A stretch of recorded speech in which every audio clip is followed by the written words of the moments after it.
Hello, I'm Olivia, and I'm going to share with you my conflict metaphor and also my conflict system. I feel like McCorker and Mills were onto something when they said that conflict is like a wild act of nature. Nature is so unpredictable, and if you've been through some of the stuff that I've been through, like I've lived through earthquakes, tsunamis, flooding, all of those things, you know that those things are very unpredictable, just like when entering into conflict. But my metaphor is a slightly different, and I feel like conflict is like a bad weather warning. When you hear that there could possibly be bad weather in your area, it sends people into a frenzy. People are going to the stores, People are going to the stores. They're buying all kinds of supplies to make sure that they have enough just in case the weather lasts longer than expected. They're filling up their cars with gas. They're doing all these things in preparation. And that's the same thing that I do when I prepare for conflict. I get a notepad, write down my feelings, write down the issues that I want addressed. I rehearse exactly how I'm going to say these things, and I like really prepare myself the same way as you would do for bad weather. Then when it's time for the bad weather to come, nothing really happens. And that's the same way that my conflicts usually go.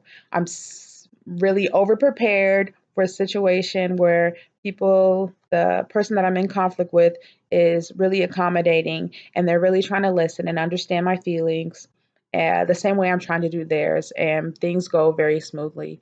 Just like when there's a warning and the uh, the news is wrong and nothing happens.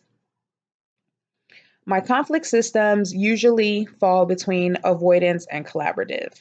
And I know that we were supposed to choose one, but I'll explain. So, growing up and even into my adult life, I've dealt with conflict in several ways. I really like to meet conflict head on. I like to address the issues that I have with people so we can get over it and continue to have great relationships or at least coexist in harmony. I know this isn't always possible, but that is always my goal.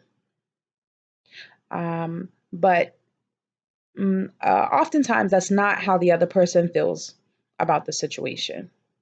So if I know that the other person isn't really feeling like getting over the situation, I will avoid it as long as possible, even though I know that the situation needs to be addressed.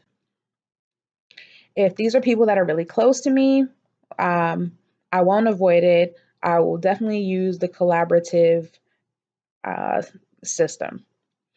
Like if it's my kids or my family, I'm gonna go right into it. I'm gonna be very direct, as I would be in both situations, but the first one would take me a little bit longer to get there. I would still be collaborative in both situations, but I know with relationships that I value, I will definitely like try to get it over with as quickly as possible because I feel like the time the value that I put on the relationship is extremely high, and I would rather spend my time enjoying their company, spending time with them. So that's why that's why I've learned to use the collaborative conflict system. Um, the reason why I choose avoidance sometimes is I feel like some people don't want to get over the issue. Some people want to be upset. And even if you try to address the issue and apologize and do all the right things, some people still don't get over it. And for me, that's hard because, like, I want to get along with people. I don't want to have strife. I don't want to have confusion. I just want things to be really good. And uh, I think that discourages me and that makes me postpone the conflict or the interaction. So again, my conflict metaphor is conflict is like a bad weather warning, and my conflict systems are avoidance and collaboration.